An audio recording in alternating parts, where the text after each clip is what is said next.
Hello friends, welcome to my YouTube channel Saloni quest. आज जैसा कि आप देख सकते हैं एनटीपीसी PYQS के जितने भी प्रीवियस ईयर क्वेश्चंस बनते हैं जीके जीएस के, उन्हें हम इस वीडियो में डिस्कस करते हैं।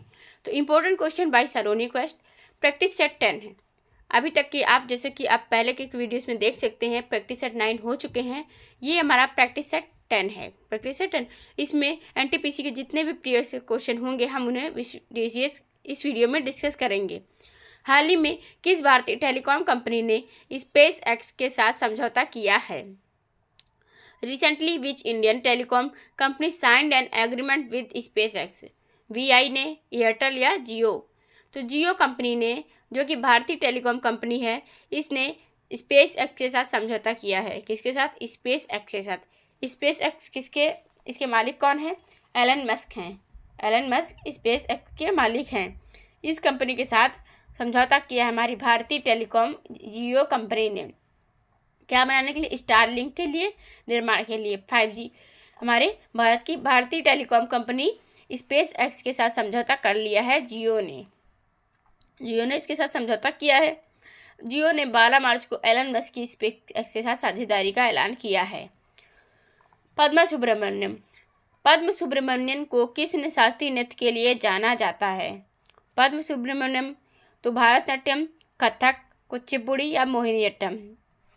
पद्म सुब्रमण्यम को भरतनाट्यम के लिए जाना जाता है। पद्म सुब्रमण्यम को भरतनाट्यम के लिए जाना जाता है। भरतनाट्यम शास्त्रीय नृत्य है ये, और कहाँ पर होता है? तमिलनाडु में होता है। तमिलनाडु की राजधानी चेन्नई है। चेन्नई को गेटवे ऑफ साउथ इंडिया के नाम से भी जाना जाता है। MK स्टैलिन यहाँ के CM हैं। MK स्टैलिन यहाँ के CM हैं। भरतनाट्यम तो शास्त्रीय नृत्य है ही। भरतनाट्यम अगर इसकी उत्पत्ति जो दक्षिण भारत के तमिलनाडु के मंदिरों में हुई थी, कहाँ से हुई थी? उत्पत्ति की बात भी पूछी जा सकती है, तो ये हुई थी मंदिरों में हुई थी। भरतनाट्यम शब्द 2 संस्कृत शब्दों से मिलकर बना है। नाट्यम जिसका अर्थ है नृत्य, और भारत मतलब भारत का नृत्य, ठीक है। तो भरतनाट्यम दक्षिण भारत में धार्मिक विषयों और आध्यात्मिक विचारों को व्यक्त करता है ये डांस, भरतनाट्यम। पद्म सुब्रमण्यम एक शास्त्रीय भरतनाट्यम नृत्यांगना है। वह एक रिसर्च स्कॉलर, कोरियोग्राफर, संगीतकार, गायिका, शिक्षिका, इंडोलॉजिस्ट और लेखिका भी हैं। उन्हें 1981 में पद्म श्री और 2003 में पद्म भूषण मिला था। 81 में पद्म श्री और 2003 में पद्म भूषण मिला था। किसको मिला था? ये हमारे कौन है? पद्म सुब्रमण्यम जी हैं। इनको पद्म श्री और पद्म भूषण दोनों ही अवार्ड मिल चुके हैं। तंजावुर स्थित बृहदीश्वर मंदिर 1000 ईस्वी से भरतनाट्यम का केंद्र रहा है। किसका? भरतनाट्यम का। इस नृत्य शैली के कई महत्वपूर्ण प्रारंभिक कलाकार और गुरु देवदासी परिवारों से आए थे। ये तंजावुर कहाँ पर है? तमिलनाडु में है। यहाँ पर बृहदीश्वर मंदिर भी है। कहाँ पर? तंजावुर में बृहदीश्वर मंदिर है। महिला शतरंज विश्व रैपिड चैंपियनशिप जीतने वाली पहली भारतीय ग्रैंड मास्टर कौन है? Who is the first Indian Grandmaster to become Women's World Rapid Championship? तो महिला की बात हो रही है। तानिया सत्यदेव, कोनेरू हम्पी, हरिका द्रोणवल्ली या भक्ति कुलकर्णी? तो कोनेरू हम्पी हैं जो महिला शतरंज विश्व रैपिड चैंपियन बनने वाली भारत की पहली भारतीय ग्रैंड मास्टर हैं। कौन है? भारतीय ग्रैंड मास्टर कौन सी हो गई हैं? कोनेरू हम्पी जो हैं, ये हैं महिला शतरंज विश्व रैपिड चैंपियन बनने वाली भारत की पहली ग्रैंड मास्टर बन चुकी हैं, कोनेरू हम्पी। कोनेरू हम्पी अगर महिला की बात करें तो भारत की महिला जो, जैसे कि पुरुष और महिला दोनों ही हैं ग्रैंड मास्टर, तो पहली महिला ग्रैंड मास्टर की बात करें तो कोनेरू हम्पी ही हैं। कौन है? कोनेरू हम्पी। ये उन्होंने 2019 और 2024 में विश्व रैपिड चैंपियनशिप का खिताब जीता था। कब जीता था? एक 2019 में जीता था, एक 2024 में जीता था। नेक्स्ट क्वेश्चन है हमारा मनिका बत्रा। मनिका बत्रा किस खेल से जुड़ी हुई हैं? Manika Batra is associated with which sport? कुश्ती, बैडमिंटन, मुक्केबाजी या टेबल टेनिस से? तो मनिका बत्रा जो जुड़ी हुई हैं किससे हैं? टेबल टेनिस से जुड़ी हुई हैं। ये इनका खेल, मतलब किस खेल से जुड़ी हैं? Table tennis. वह भारत की मशहूर टेबल टेनिस खिलाड़ी हैं। ये इनका जन्म की बात करें तो 1995 को हुआ था, और ये 2016 में दक्षिण एशियाई खेलों में 3 स्वर्ण पदक जीते थे। कितने? दक्षिण एशिया खेल हुए थे, उसमें 3 स्वर्ण पदक जीते थे 16 में। 18 के राष्ट्रमंडल खेलों में महिला एकल वर्ग में स्वर्ण पदक जीता था। 2020 के टोक्यो ओलंपिक में राउंड ऑफ 64 में जगह बनाई थी। 2020 में मेजर ध्यानचंद खेल रत्न से सम्मानित किया गया था। किससे? मेजर ध्यानचंद खेल रत्न से सम्मानित किया गया था 2020 में इनको। 2021 में WTT कंटेंटर बुडापेस्ट में मिश्रित युगल खिताब जीता था। 2022 की बात करें तो WTT कंटेनर दोहा में मिश्रित युगल में रजत पदक जीता था। एक मिश्रित युगल खिताब भी जीता है, मिश्रित युगल में रजत पदक भी जीता है बुडापेस्ट और दोहा में। नेक्स्ट क्वेश्चन हमारा है कि अंतर्राष्ट्रीय रेत कला उत्सव आमतौर पर किस राज्य में आयोजित किया जाता है? International sand art festival is usually held in which state? तो केरल में, महाराष्ट्र में, या तमिलनाडु में, या उड़ीसा में। तो जो अंतर्राष्ट्रीय रेत कला उत्सव जो है ये कहाँ पर होता है? उड़ीसा में होता है। उड़ीसा के पुरी जिले के कोणार्क के चंद्रभागा समुद्र तट पर आयोजित किया जाता है। कोणार्क मंदिर कहाँ पर है? उड़ीसा में है, जिसे सूर्य मंदिर के नाम से जाना जाता है। इसे ब्लैक पैगोडा भी कहते हैं। यह महोत्सव हर साल दिसंबर के पहले सप्ताह में आयोजित किया जाता है। इस महोत्सव में भारत और दुनिया भर के कलाकार रेत कला का प्रदर्शन करते हैं। अगर उड़ीसा की राजधानी की बात करें तो क्या है? भुवनेश्वर उड़ीसा की राजधानी है। उड़ीसा में क्या क्या मतलब प्रसिद्ध स्थल है, चर्चित स्थल है, वहाँ की राजधानी क्या है, सीएम क्या है? तो उड़ीसा के सीएम की बात करें तो उड़ीसा के सीएम है मोहन चरण मांझी जी। ये 15वें नंबर के मुख्यमंत्री हैं। कौन? 2024 में ये शुरू मतलब इन्होंने जगह ली थी, मतलब इनको मिली थी जगह सीएम की। और मोहन चरण मांझी ये कहाँ के हैं? उड़ीसा के मुख्यमंत्री हैं। अगर महाराष्ट्र की बात करें तो देवेंद्र फडणवीस महाराष्ट्र के सीएम हैं। ममता बनर्जी वेस्ट बंगाल की हैं, मतलब पश्चिम बंगाल की हैं। तमिलनाडु के MK स्टैलिन हैं। केरल के पिनरई विजयन हैं। उड़ीसा और महाराष्ट्र के देवेंद्र फडणवीस हैं। और राजधानी की तो बात जैसे कि भुवनेश्वर है, किसकी? उड़ीसा की राजधानी है। राज्यपाल हैं यहाँ के हरिबाबू कंभमपति। कौन है? हरिबाबू कंभमपति किसके राज्यपाल हैं? उड़ीसा के गवर्नर हैं। किसके? उड़ीसा के गवर्नर हैं। और यहाँ पे महाराष्ट्र की अगर बात करें तो महाराष्ट्र के गवर्नर की तो CP राधाकृष्णन महाराष्ट्र के गवर्नर हैं। महाराष्ट्र के गवर्नर CP राधाकृष्णन हैं। उड़ीसा लोक नृत्य होते हैं उड़ीसी नृत्य, ये जो शास्त्रीय नृत्य में आता है। हमारे भारत में 8 शास्त्रीय नृत्य हैं, तो उड़ीसी नृत्य जो उड़ीसा का है वो तो शास्त्रीय नृत्य है। और जो लोकप्रिय नृत्य हैं वो छऊ है, चैती घोड़ा है, डंडा नाटा है, और मेधा नाचा, चांगू नृत्य, कर्म नृत्य। ये सब के सब कौन है? कहाँ के? उड़ीसा के लोक नृत्य हैं। कहाँ के? उड़ीसा के लोक नृत्य हैं। नेक्स्ट क्वेश्चन है हमारा, निम्नलिखित में से कौन सा लोक नृत्य संबंधित राज्य का युग्म गलत ढंग से सुमेलित है? तो which pair of folk dance and state is incorrectly matched?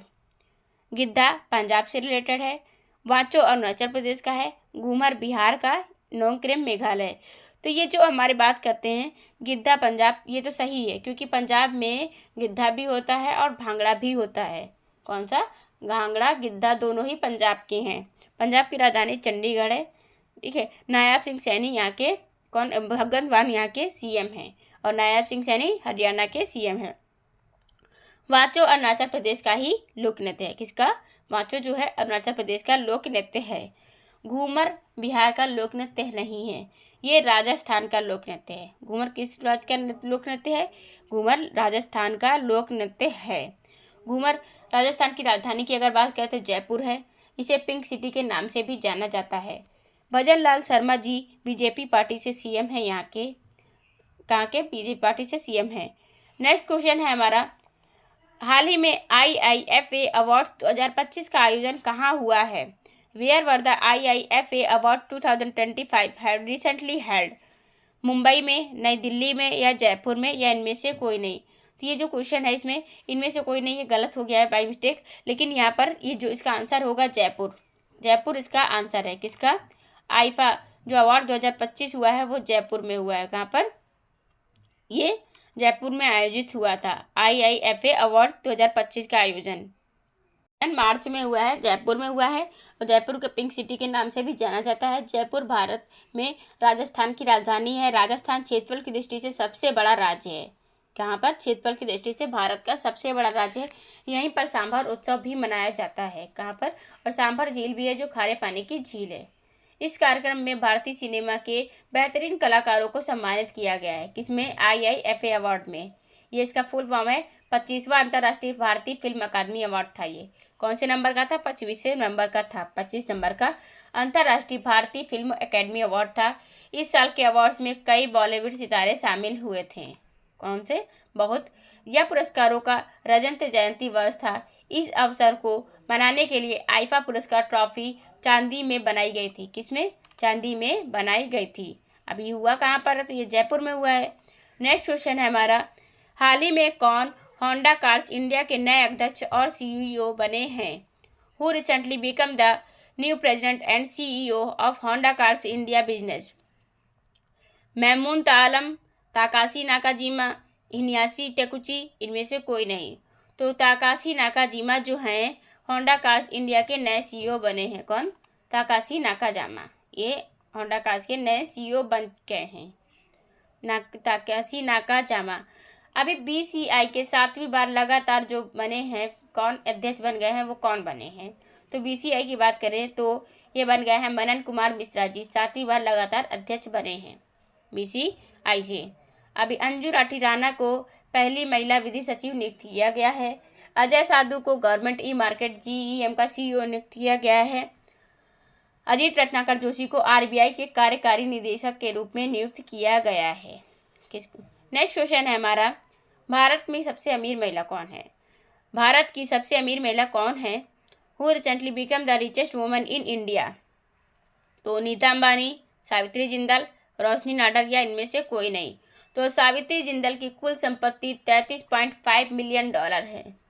ठीक है, 74 साल की सावित्री जिंदल भारत की सबसे अमीर महिला है और दुनिया की 6वीं महिला है। दुनिया में अगर बात करें ऑल दुनिया में टॉप 10 में तो वो 6 नंबर पर है, 6वें नंबर पर। अगर भारत की बात करें तो पहले नंबर पर है, सबसे अमीर महिला बन गई हैं सावित्री जिंदल। और इनकी उम्र कितनी है? 74 साल है। इनकी संपत्ति कितनी डॉलर है? तो $33.5 बिलियन है इनकी सबसे संपत्ति। अब दुनिया की सबसे धनी महिला की बात करें तो 2021 के अकॉर्डिंग फ्रांसवा बेटनकोट मेयर्स की दुनिया की सबसे अमीर महिला के रूप में सूचीबद्ध है। कौन है? बेटेनकोट जो है ये है मेयर्स को दुनिया की सबसे अमीर महिला बनाया गया है। कब की बात हो रही है? 2021 की बात हुई है। वर्तमान में भारत के सबसे अमीर व्यक्ति कौन है अगर बोला जाए तो टॉप 10 में मुकेश अंबानी हैं, जो 10 लाख करोड़ से ज़्यादा, $119.5 बिलियन इनके पास संपत्ति है। नेक्स्ट क्वेश्चन है हमारा, हाल ही में कौन सुप्रीम कोर्ट के नए जज बने हैं? Who recently became a new supreme court जज? जस्टिस मनोज मेहता या जस्टिस जयमाल बागची या जस्टिस नितिन अग्रवाल या इनमें से कोई नहीं। तो हमारे भारत के अभी सुप्रीम कोर्ट के वर्तमान में मुख्य न्यायाधीश जैसे सुप्रीम कोर्ट के बने हैं वो कौन है? तो इस क्वेश्चन का आंसर है सुप्रीम कोर्ट के तो जस्टिस मनोज मेहता ये बन गए हैं, सुप्रीम कोर्ट के नए जज बने हैं। सुप्रीम कोर्ट के नए जज मनोज मेहता बन गए हैं के नए जज। अगर सुप्रीम कोर्ट के मुख्य न्यायाधीश की लिस्ट की बात की जाए तो अभी अगर चीफ जस्टिस ऑफ इंडिया जो बन गए हैं भारत की, वो बन गए हैं संजीव खन्ना। कौन बने हैं? संजीव खन्ना इस बार बने 91वें नंबर के चीफ जस्टिस ऑफ इंडिया बन गए हैं। और अगर सुप्रीम कोर्ट के मतलब जो न्यायाधीशों की नियुक्ति कौन करता है तो बात की जाए तो करते कौन है? हमारे भारत के जो वर्तमान में राष्ट्रपति होंगे वही सुप्रीम कोर्ट के जो न्यायाधीश होते हैं उन सबकी नियुक्ति करते हैं। जितने भी न्यायाधीश होते हैं सबकी नियुक्ति कौन करते हैं? हमारे जो कौन होंगे सुप्रीम कोर्ट के? जैसे कि राष्ट्रपति हमारे द्रौपदी मुर्मू जी हैं, तो इन्होंने ही संजीव खन्ना की नियुक्ति की है। किसने? हमारे 15वें नंबर की राष्ट्रपति द्रौपदी मुर्मू जी ने किया है। और वर्तमान की बात करें तो वर्तमान में 91वें नंबर के हैं सर्वोच्च न्यायालय के मुख्य न्यायाधीश संजीव खन्ना जी। ये संजीव खन्ना जी हैं सुप्रीम कोर्ट के नए जज बने हैं। कौन? संजीव खन्ना। अगर 17 मार्च सोमवार 2025 के भारत के नए मुख्य जज संजीव खन्ना ने न्यायमूर्ति जयमाल्या बागची को सुप्रीम कोर्ट के न्यायाधीश के रूप में शपथ दिलाई है। किसको दिलाई है? अगर तो इस सुप्रीम कोर्ट के न्यायाधीश के रूप में शपथ किसने दिलाई है? तो न्यायमूर्ति जयमाल्या बागची को दिलाई है। न्यायमूर्ति बागची की नियुक्ति से सुप्रीम कोर्ट के न्यायिक क्षमता 33 हो गई है। कितने? टोटल 34 थे, 33 हो गई है। न्यायालय में रिक्त पद घटकर 1 रह गया है। मतलब पहले और तो कम होंगे, अभी टोटल 33 हो गए, टोटल तो 34 है लेकिन अब 33 हो गए हैं जब से न्यायमूर्ति जयमाल्या बागची को नियुक्त किया गया। किसने किया है? ये न्यायमूर्ति बागची की नियुक्ति सुप्रीम कोर्ट के न्यायिक क्षमता हो गई है। और शपथ दिलाई किसने? शपथ कौन दिलाता है? तो सुप्रीम कोर्ट के न्यायाधीश के रूप में शपथ दिलाई है किसने? संजीव खन्ना ने। नेक्स्ट क्वेश्चन है हमारा, किस देश में आए उष्णकटिबंधीय चक्रवात अल्फ्रेड ने भारी तबाही मचाई है? तो किस देश में मचाई है? तो which country recently faced massive destruction due to tropical cyclone Alfred? तो जापान, सिंगापुर, दक्षिण कोरिया या ऑस्ट्रेलिया? तो ऑस्ट्रेलिया देश की बात हो रही है। तो ऑस्ट्रेलिया में आए उष्णकटिबंधीय चक्रवात अल्फ्रेड ने भारी तबाही मचाई है ऑस्ट्रेलिया में। ऑस्ट्रेलिया की राजधानी है कैनबरा। किसकी राजधानी है? ऑस्ट्रेलिया की राजधानी कैनबरा है। इसने पूर्वी तट पर तबाही मचा दी है। किसकी? ऑस्ट्रेलिया पर। वहाँ के लोगों की बिजली कट गई, घरों में पानी घुस गया, तूफान के कारण कई लोगों की निकासी, मतलब नुकसान तो बहुत होता ही है जब तूफान आता है। चक्रवात अल्फ्रेड ने मतलब एक ट्रॉपिकल साइक्लोन था, ये एक एक्स ट्रॉपिकल साइक्लोन था। तूफान 130 किलोमीटर प्रति घंटे की रफ्तार से हवाएं चल रही थी। तूफान में क्वींसलैंड और न्यू साउथ वेल्स में भारी तबाही मचाई है। इस तूफान में ब्रिस्बेन और गोल्ड कोस्ट के आसमान में काले बादल छाए दिए थे। तूफान के कारण बिजली की लाइनें टूटी और पेड़ उखड़ गए, कारण घरों में पानी घुस गया, लाखों लोग ब्लैकआउट की स्थिति में रहे, हजारों लोग को निकासी के आदेश दिए गए थे और उभरती नदियों ने बाढ़ आ गई। तूफान के कारण कई सैन्य ट्रैक पलट गए और 13 रक्षाकर्मी घायल हो गए इस तूफान के कारण। ऑस्ट्रेलिया की राजधानी क्या है? ये कैनबरा है ऑस्ट्रेलिया की राजधानी। जापान की राजधानी टोक्यो है। टोक्यो में 2020 में ओलंपिक हुआ था। सिंगापुर का अभी जो सम्मान नागरिक सम्मान है उससे किसको सम्मानित किया गया था? तरुण दास जी को सम्मानित किया गया था। इसलिए क्योंकि जो सिंगापुर और भारत के जो संबंध हैं उनको स्थापित करने में अहम भूमिका निभाई है, इसलिए तरुण दास जी को सिंगापुर में सम्मान दिया गया था। दक्षिण कोरिया, ये सब जैसे चीन का देश है, चीन के नीचे है उत्तर कोरिया, उसके नीचे है नेक्स्ट दक्षिण कोरिया, ये देश यहाँ स्थित है। पयोधी मिल की बात करें तो कहाँ पयोधी मिल्क बैंक का शुभारंभ हुआ है? पयोधी मिल्क बैंक का शुभारंभ कहाँ हुआ है? तो ये हुआ है एम्स दिल्ली में, एम्स पटना में या एम्स ऋषिकेश में हुआ है। तो पयोधी मिल्क बैंक की बात करें तो ये एम्स ऋषिकेश में हुआ है। कहाँ पर हुआ है? एम्स ऋषिकेश में पयोधी मिल्क बैंक आयोजित किया गया है। एम्स ये है कहाँ पर? उत्तराखंड में है। अगर दूध उत्पादन की बात करें तो प्रथम राज्य कौन है? उत्तर प्रदेश है। और अगर यहाँ पे पयोधी मिल्क बैंक की बात हो रही है तो एम्स ऋषिकेश में उत्तराखंड में हुआ है। उत्तराखंड की राजधानी क्या है? देहरादून गैरंगसन है यहाँ की उत्तराखंड की राजधानी है। उत्तराखंड में यूसीसी लागू करने वाला भारत का पहला राज्य बन गया है। यूसीसी का आर्टिकल समान नागरिक संहिता का अनुच्छेद 44 में दिया गया है। पहला राज्य बन गया। लेकिन अगर स्वतंत्र भारत के पहले की बात की जाए तो कौन सा राज्य था जिसमें पहले से ही लागू था जब देश आज़ाद भी नहीं हुआ था? तो गोवा राज्य में देश आज़ाद हुए पहले ही, जब देश आज़ाद भी नहीं था तब से यूसीसी लागू था। किस राज्य में? गोवा राज्य में। नेक्स्ट क्वेश्चन है हमारा, हाल ही में अंतरिक्ष एजेंसी ने स्पेयर एक्स टेलीस्कोप लॉन्च किया है जो ब्रह्मांड की उत्पत्ति का अध्ययन करेगा।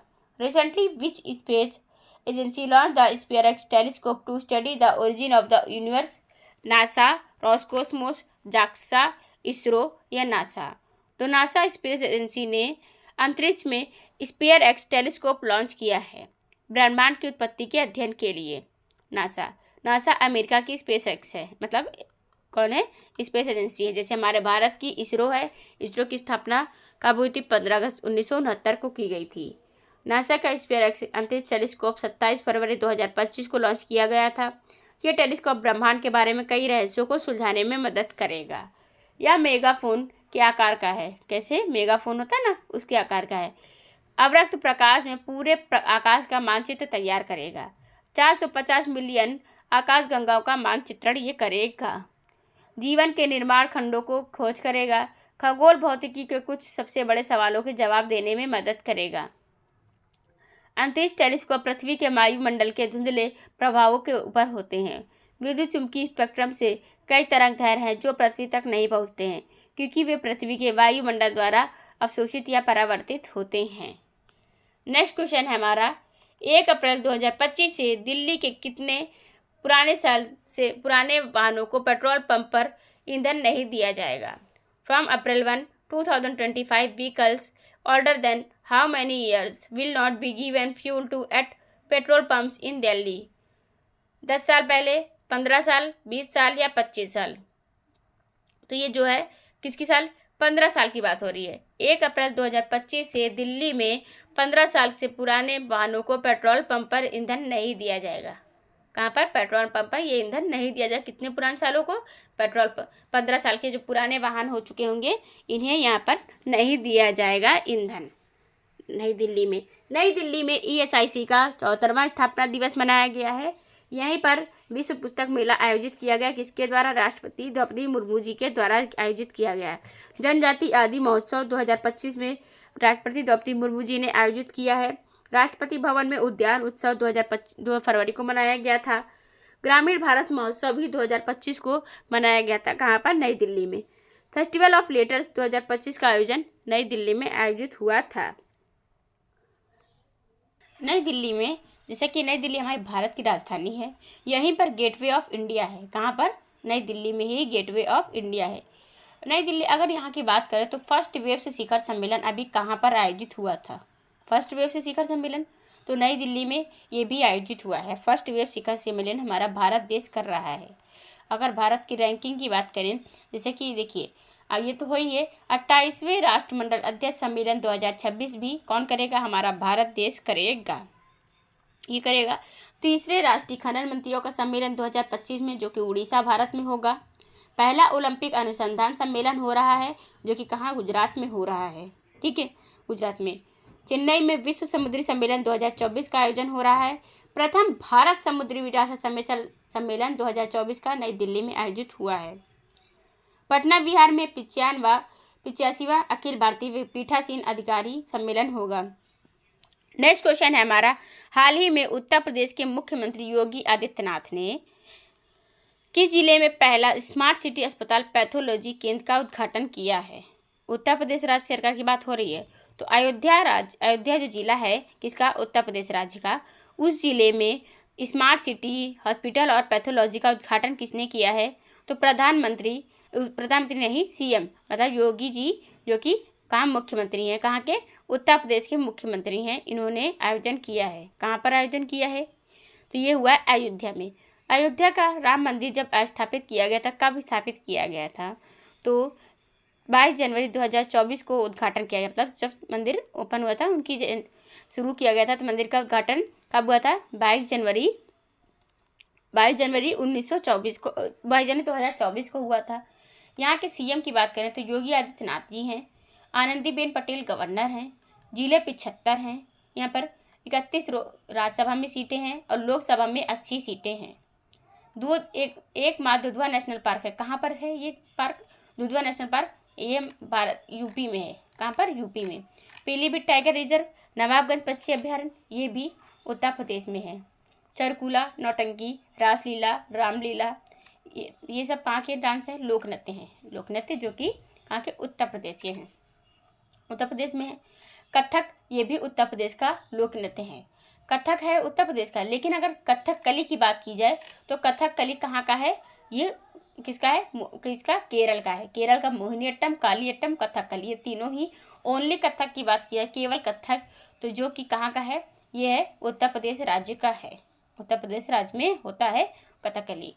प्रयागराज महाकुंभ 2025 का आयोजन कहाँ पर हुआ है? तो ये भी उत्तर प्रदेश में प्रयागराज है, वहीं पर हुआ है। 50 करोड़ से ज़्यादा के पर्यटक की संख्या पार कर गई है महाकुंभ 2025 में। वाराणसी यहीं पर है।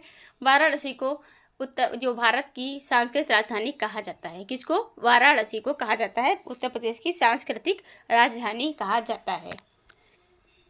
नेक्स्ट क्वेश्चन है हमारा, हाल ही में भोगो सागर 2025 संयुक्त अभ्यास भारत और किस देश की नौसेनाओं के बीच में आयोजित किया गया था? रिसेंटली द ज्वाइंट एक्सरसाइज भोगो Sagar 2025 was conducted by the navies of India and which country? International affairs, Bangladesh, Maldives, Nepal या श्रीलंका? तो बांग्लादेश और भारत के बीच में भोगो सागर 2025 का संयुक्त अभ्यास भारत में आयोजित किया गया है। कहाँ पर आयोजित किया गया है? यह है बोंगो सागर है। ये किस किस देश के बीच में होता है? ये दो देश जैसे भारत और बांग्लादेश के बीच में होता है। होता है बोंगो सागर तो बांग्लादेश और भारत के बीच की बात हो गई। ट्रॉपिक्स 25 जो है भारतीय सेना के बीच में होता है। कहाँ पर हुआ है? हिंद महासागर क्षेत्र में। एक्स एक्वेरिन भारत और मालदीव के बीच में होता है, मालदीव में आयोजित किया गया है। ला पेरोस जो बहुपक्षीय है ये फ्रांस में आयोजित हुआ है। डेविल स्ट्राइक की बात करें तो भारतीय सेना के बीच में होता है, जो कि भारत की उत्तरी सीमाएं में हुआ है। सूर्य किरण जो है भारत और नेपाल के बीच में होता है, सलझंडी नेपाल में आयोजित हुआ है। नेक्स्ट क्वेश्चन की बात करें तो ये नेक्स्ट क्वेश्चन हमारा है, उत्तर प्रदेश के मुख्यमंत्री योगी आदित्यनाथ ने किस जिले में पहला स्मार्ट सिटी अस्पताल और पैथोलॉजी केंद्र का उद्घाटन किया है? तो recently in which district did Uttar Pradesh CM Yogi Adityanath inaugurate the first smart city hospital and pathology centre? Jhansi, Ghaziabad, Varanasi, Ayodhya? तो अयोध्या में आयोजित किया है किसने? योगी आदित्यनाथ जी ने उत्तर प्रदेश के मुख्यमंत्री स्मार्ट सिटी अस्पताल और पैथोलॉजी केंद्र का उद्घाटन किया। 22 जनवरी 2025 को अयोध्या में क्या था? तो लेकिन बता दें 22 जनवरी 2025 अयोध्या में प्राण प्रतिष्ठा की पहली सालगिरह का उत्सव मनाया गया।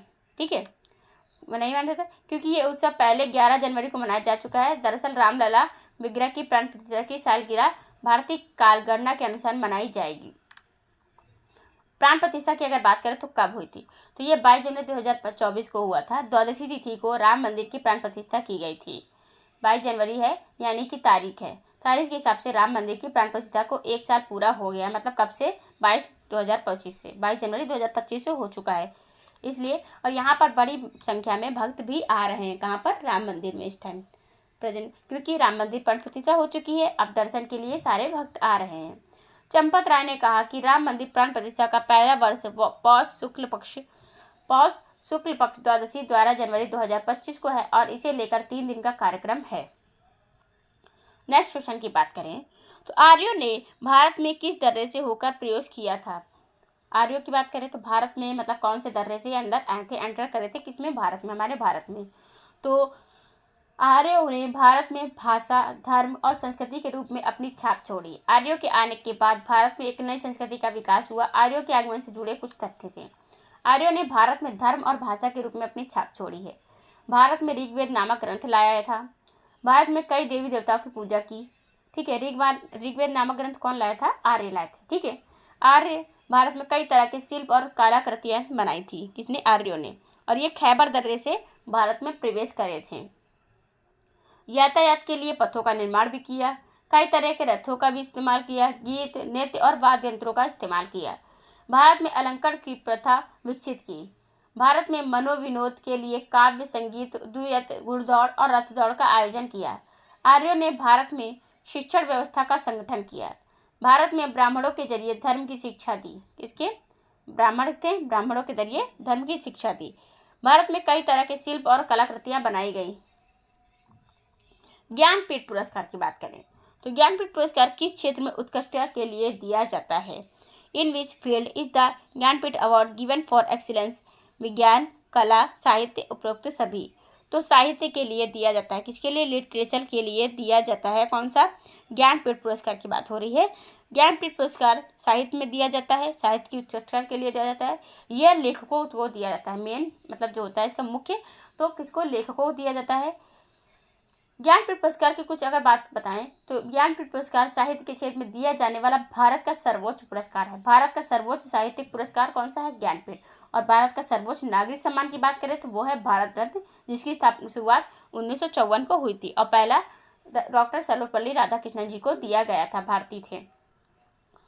यह पुरस्कार संविधान की 8वीं अनुसूची में शामिल भाषाओं में लिखने वाले सभी जो भारतीय लेखकों को दिया जाता है। मतलब जो भारत की 8वीं अनुसूची में जितनी भी भाषाएं शामिल है, जैसे 22 भाषाएं शामिल हैं, तो 22 भाषाओं को टोटल जो 22 भाषाएं हैं उनमें लिखी हुई हैं, उन सब भाषाओं के लेखकों को दिया जाता है। साल 2013 से अंग्रेजी भाषा में भी यह पुरस्कार दिया जाता है। कब से? 2013 से। मतलब 2013 के पहले अंग्रेजी भाषा में नहीं दिया जाता था, लेकिन फिर दिया जाने लगा। निम्नलिखित में से कौन सा संगठन ज्ञानपीठ पुरस्कार प्रदान करता है? Which organization award the Jnanpith award? Lalit Kala Akademi, Madhya Pradesh सरकार, या साहित्य अकादमी, या भारतीय ज्ञानपीठ? तो भारतीय ज्ञानपीठ संगठन के द्वारा ज्ञानपीठ पुरस्कार दिया जाता है। ठीक है, और 2013 से जैसा कि अंग्रेजी भाषा में 2013 से दिया जाने लगा था, पहले उसके नहीं दिया जाता था। और शुरुआत कब से हुई थी? 1961 से हुई थी। 1965 में पहली बार दिया गया था। किसको दिया गया था? जी शंकर कुरूप जी को, जो कि मलयालम के लेखक हैं, पहले व्यक्ति थे ज्ञानपीठ पुरस्कार प्राप्त करने वाले। ज्ञानपीठ पुरस्कार मरणोपरांत नहीं दिया जाता है और यह केवल भारतीयों को ही दिया जाता है। कौन सा पुरस्कार? ज्ञानपीठ पुरस्कार केवल भारतीयों को दिया जाता है।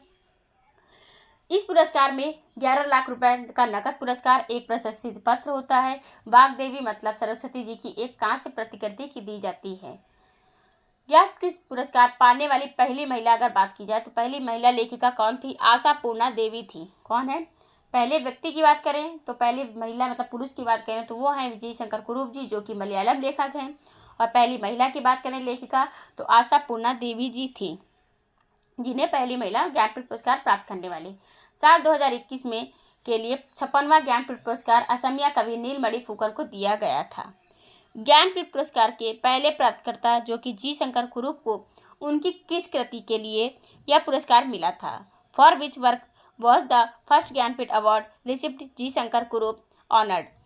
उलक्कुझड़ बांस की बांसुरी के लिए। किसके लिए? उलक्कुझड़ बांस की बांसुरी के लिए ज्ञानपीठ पुरस्कार दिया गया था। किसको? जी शंकर कुरूप को। पहले पाने वाले हैं ये, पहले कौन से हैं? विजेता हैं, ज्ञानपीठ पुरस्कार विजेता, जो कि 1965 में इनको मिला था। और किस कृति के लिए मिला था? उलक्कुझड़ मतलब बांस की बांसुरी के लिए दिया गया था। ये मलयालम लेखक हैं। कौन है? जी शंकर कुरूप जी पहले व्यक्ति हैं। नेक्स्ट क्वेश्चन हमारा, ज्ञानपीठ पुरस्कार जीतने वाले पहले तमिल लेखक कौन थे? तो तमिल लेखक की बात करें तो who was the first Tamil writer to win the Jnanpith award? Akilandam. Akilandam हैं जो कि तमिल लेखक हैं। कौन है? ज्ञानपीठ पुरस्कार प्राप्त करने वाले। ज्ञानपीठ पुरस्कार प्राप्त करने वाले जीतने वाले पहले तमिल लेखक हैं अकिलेंडम। अकिलेंडम। अकिलेंडम कहाँ के हैं? तमिल लेखक हैं। तमिल कहाँ की भाषा है? तमिलनाडु की। तमिलनाडु की। ज्ञानपीठ पुरस्कार प्राप्त करने वाले पहले लेखक तो बता चुके जी शंकर कुरूप जी थे। ठीक है। तमिल में अगर तमिल की बात की जाए तो तमिल को कितनी बार ज्ञानपीठ पुरस्कार मिल चुका है? ज्ञानपीठ पुरस्कार तो ज्ञानपीठ पुरस्कार की बात करें तो केवल 2 तमिल वालों को, 2 तमिल जो लेखक हैं उन्हीं को मिला है ज्ञानपीठ पुरस्कार। ज्ञानपीठ पुरस्कार प्राप्त करने जीतने वाले पहले कन्नड़ लेखक कौन थे? ज्ञानपीठ पुरस्कार जीतने वाले पहले कन्नड़ लेखक कौन थे? Who was the first Kannada writer to win the Jnanpith award? Doctor G R. Bendre मतलब केवेम्पू। केवेम्पू जो हैं कौन है? केवेम्पू, इनका पूरा नाम अगर बताया जाए तो कुप्पल्ली वेंकटप्पा पुटुप्पा। ये केवेम्पू हैं जो ज्ञानपीठ पुरस्कार पाने वाले पहले कन्नड़ लेखक थे। कन्नड़ लेखक थे। वे एक कवि, नाटककार, उपन्यासकार और आलोचक थे। उन्हें 20वीं सदी का सबसे महान कन्नड़ कवि माना जाता है। किसको? केवेम्पू को।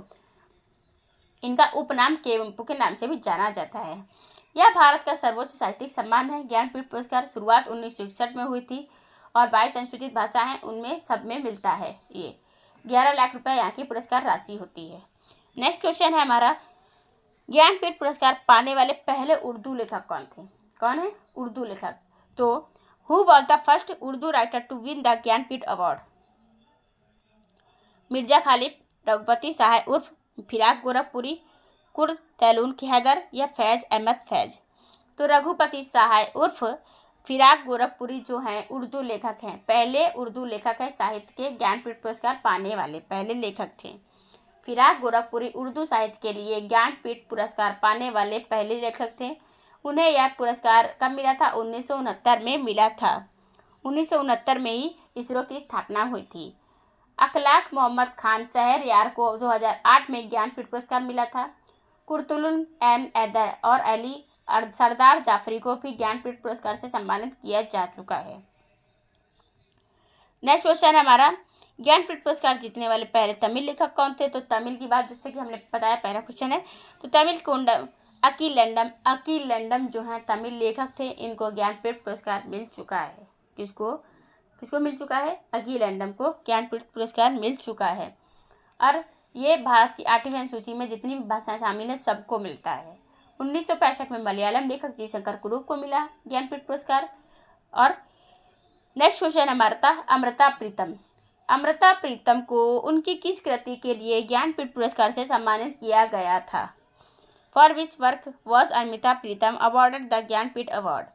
पिंजर, सुनहेदे, कागज से कैनवास या कस्तूरी। कागज से कैनवास के लिए अमृता प्रीतम को ज्ञानपीठ पुरस्कार मिला था। यह कविता संग्रह है किसका? अमृता प्रीतम का। कविता संग्रह किसका है? अमृता प्रीतम का। इनको इसी के लिए ज्ञानपीठ पुरस्कार मिल चुका है अमृता प्रीतम जी को। और नेक्स्ट क्वेश्चन है हमारा, ज्ञानपीठ पुरस्कार पाने वाले पहले अंग्रेजी भाषा के लेखक कौन थे? तो who was the first English language writer to win the Jnanpith award? Deborah Baker, Amitav Ghosh, Vikram Seth, Jhumpa Lahiri.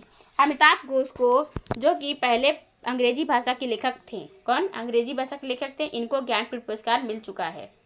किसको? अमिताभ घोष जी को। अमिताभ घोष जी को इंग्लिश में ज्ञानपीठ पुरस्कार मिला था। कब मिला था? 2018 में मिला था, क्योंकि 2013 से तो इंग्लिश में देना शुरू ही किया गया था। 2013 के पहले इंग्लिश में नहीं दिया जाता था और 2013 से शुरू किया गया था, फिर अमिताभ घोष को मिल गया था 2018 में। ज्ञानपीठ पुरस्कार प्राप्त करने वाले जम्मू कश्मीर के पहले लेखक कौन थे?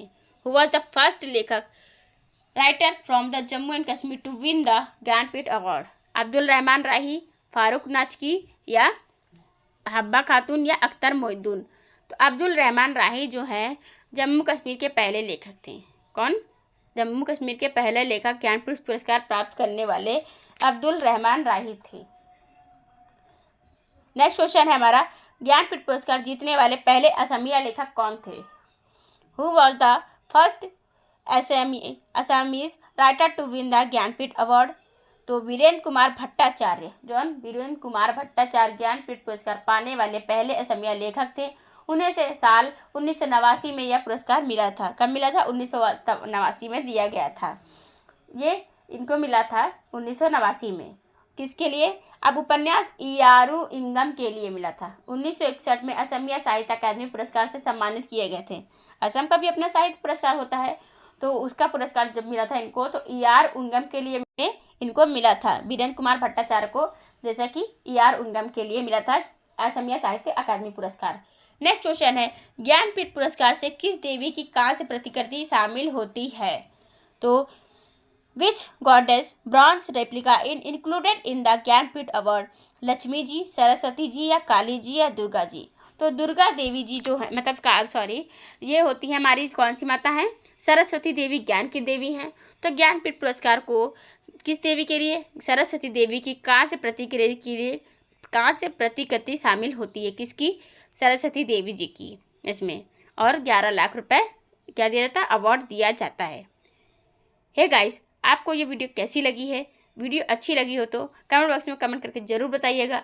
अगर आपको क्वेश्चन से रिलेटेड कोई भी डाउट होते हैं तो आप कमेंट सेक्शन में कमेंट करके क्लियर कर सकते हैं। एंड अगर आपने अभी तक चैनल को सब्सक्राइब नहीं किया है तो चैनल को सब्सक्राइब